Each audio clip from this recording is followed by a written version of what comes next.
Assalamualaikum warahmatullahi wabarakatuh. Selamat pagi, bertemu lagi di channel Irfan Ubaidillah. Sebelum kita melanjutkan ke uji homogenitas, yang pertama kita harus mengetahui terlebih dahulu konsep dasar uji homogenitas. Uji homogenitas adalah pengujian mengenai sama tidaknya variasi-variasi dua buah distribusi atau lebih. Uji homogenitas biasanya digunakan sebagai syarat dalam analisis independent samples t-test atau uji ANOVA. Jadi, kesimpulannya adalah apabila varian dari distribusi data yang dilakukan sama, maka data tersebut homogen, dan apabila tidak sama maka tidak homogen. Dan homogenitas ini merupakan syarat yang harus terpenuhi dalam analisis independent t-test atau uji dua sampel yang tidak berpasangan dan uji ANOVA. Terlebih dahulu dasar pengambilan keputusannya sama seperti uji normalitas. Jadi jika nilai signifikasi lebih besar daripada 0,05, maka distribusi data adalah homogen. Namun jika nilai signifikasi kurang dari 0,05, maka distribusi data adalah tidak homogen. Jadi yang kita butuhkan di sini adalah data yang homogen, sehingga kita dapat melanjutkan ke analisis parametrik seperti yang saya sampaikan tadi adalah analisis independent t-test. Namun ketika data tersebut tidak homogen, maka kita tidak dapat melanjutkan ke analisis independent t-test, tetapi kita menggunakan uji non-parametrik. Itulah sedikit penjelasan pembuka tentang uji homogenitas. Selanjutnya mari kita langsung saja ke aplikasi. Oke. Ya, yang pertama-tama mari kita buka SPSS-nya. Ya, ini tampilan SPSS seperti ini ya. Ada dua, data view dan variable view.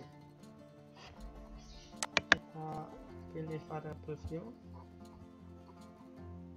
view, nanti muncul seperti ini di name. Silakan kita pilih, terserah kita menggunakannya apa, boleh X, Y atau sampel pretest posttest atau tergantung yang data kita.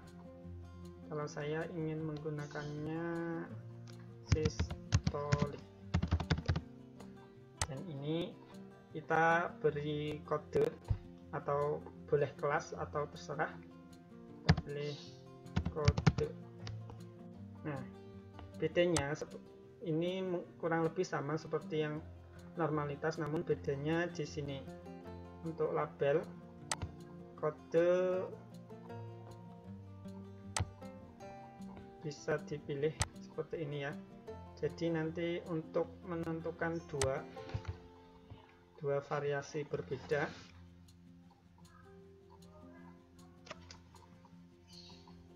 ya bisa kita pilih di sini dan mudah. Pilih satu untuk pretest,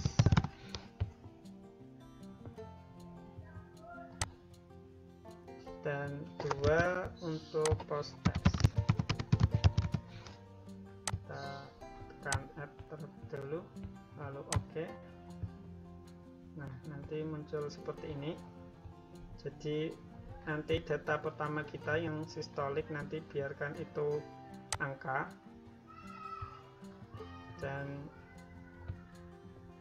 yang kode nanti ini nominal, ini skala. Ini bisa kita isi data systolik. Ini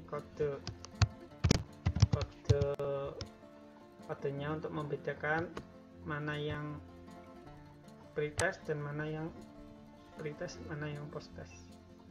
Kode data seperti ini saja ya. biar lebih mudah. Lalu setelah itu kita kopikan data kita, di copy,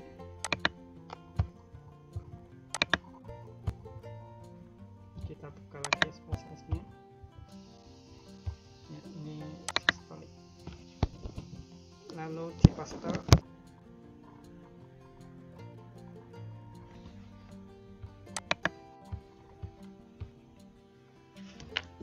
Ya, kita copy ya,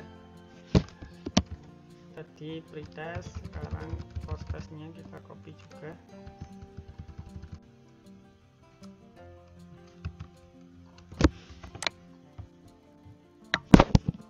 Copy, kita buka lagi SPSS-nya. Tadi kan data pretestnya 15, nah ini post-testnya juga 15, kita masukkan di angka yang ke 16.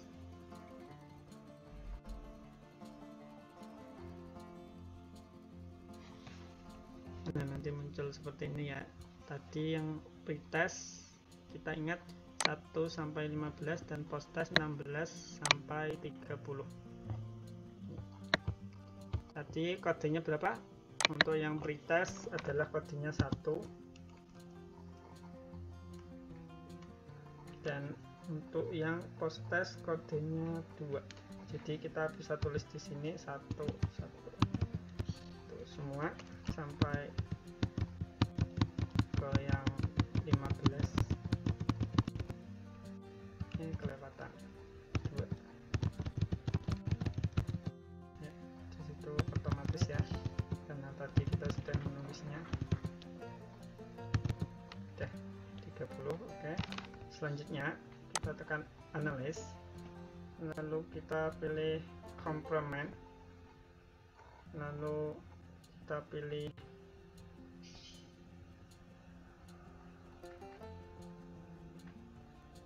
one way ANOVA.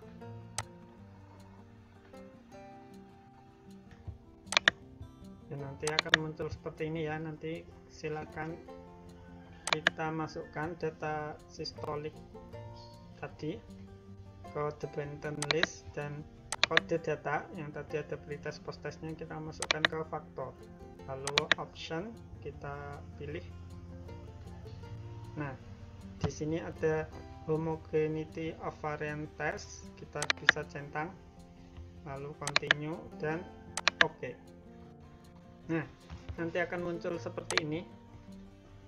Ada dua, yang pertama ada test of homogeneity of variance, dan juga yang satu adalah ANOVA. Di sini tertulis seperti ini. Jadi nanti kita akan menggunakannya adalah based on mean. Jadi nanti angka yang kita gunakan adalah yang ini, significant based of mean.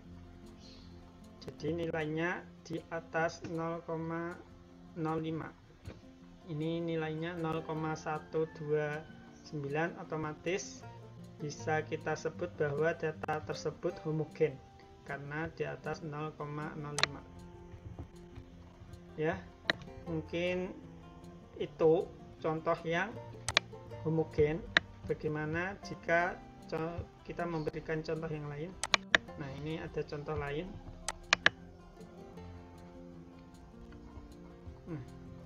Kita akan mencoba menggunakan data diastolik, namun dengan sampel yang berbeda. Berbeda dengan yang tadi maksudnya. Ini ada 19 sampel, sedangkan sebelumnya ada 15 sampel. Nah, silakan di copy paste. Ini juga post test yang diastolik, 19 orang juga sama. Kita masukkan di yang 20.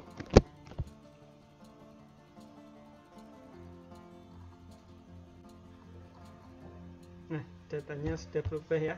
Jadi tadi ada Yang sebelumnya itu 15 sampel, yang kedua ini adalah 19 sampel. Jadi kita rubah juga di sini kodenya, mulai dari 16 ya sampai 19.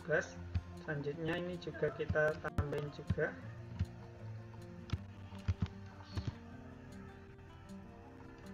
Ini postas ya. Jadi ini total ada 38 terbagi dari dua. Yang pertama adalah tadi pretest dan yang kedua adalah posttest. Caranya sama seperti tadi, analyze, complement, kita pilih yang one way ANOVA. Kalau ini sama ya datanya ya, tidak perlu lagi dirubah atau disamakan seperti tadi. Nah ini kita tunggu hasilnya. Nah hasilnya sudah keluar ya, jadi seperti ini nanti tampilannya. Jadi untuk contoh yang kedua ini menunjukkan bahwa data tersebut tidak homogen karena nilainya di bawah 0,05. Ini terlihat ya 0,000, jadi tidak homogen. Mengapa data bisa tidak homogen? Ada beberapa alasan.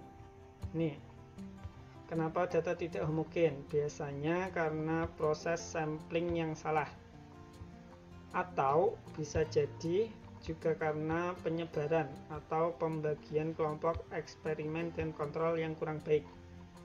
Ini terjadi karena biasanya kita melakukan teknik random sampling atau menggunakan purposive sampling tanpa memperhatikan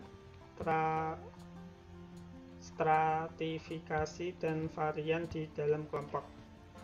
Maksudnya, jadi contoh di kelas 1 mereka kebanyakan rata-rata adalah orang-orang yang handal di bidangnya, sedangkan di kelas 2 mereka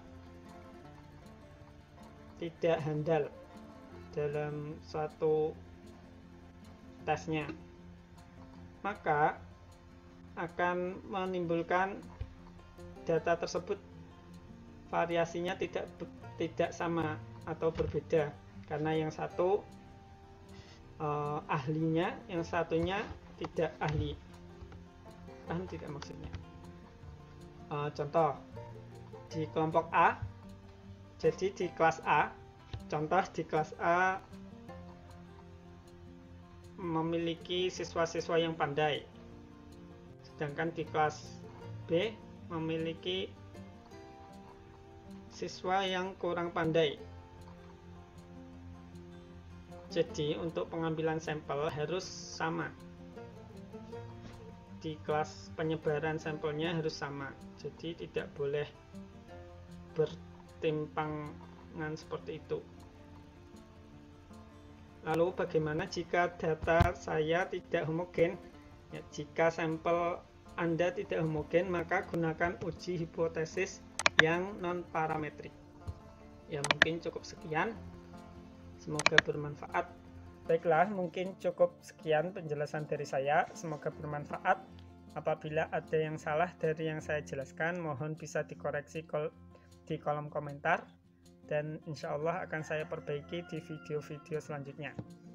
Jangan lupa like jika Anda suka dengan video ini. Dan jangan lupa subscribe dan nyalakan notifikasinya, agar bersama kita saling belajar dan cari cara.